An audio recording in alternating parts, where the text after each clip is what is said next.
I'm making this video to clarify the current date and time we learned to insert in the header and footer this week.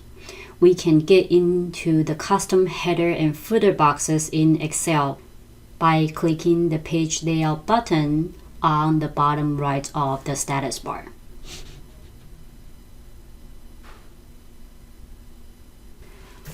Or from the ribbon, click the Page Layout tab and Page Setup dialog box launcher.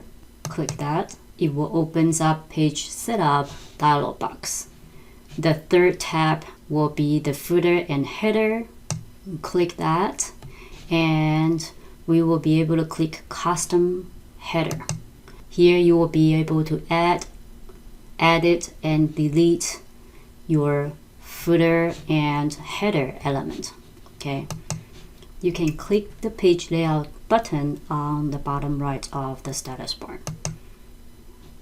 and here you could click any one of the header boxes, go to the ribbon, click header and footer, and go to header and footer elements. We can add current date, a space, and then current time.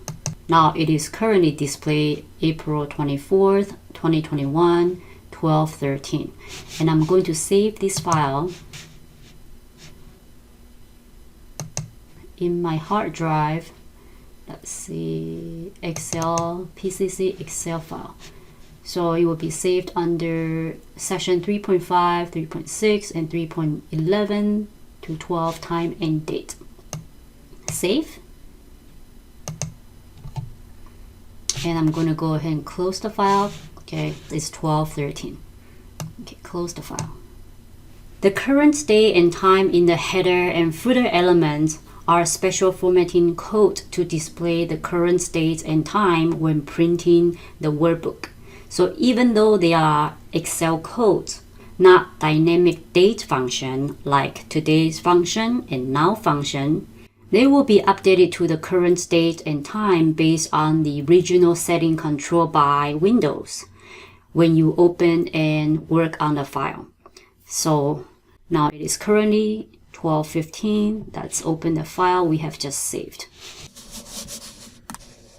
Go back to my hard drive, PCC Excel, session 3.5, 3.6, 3.11, and 12 time and date. There it is, the updated time, 12:15, as it has shown on my Windows clock at the bottom right. So it does update the time and date on headers and footer element.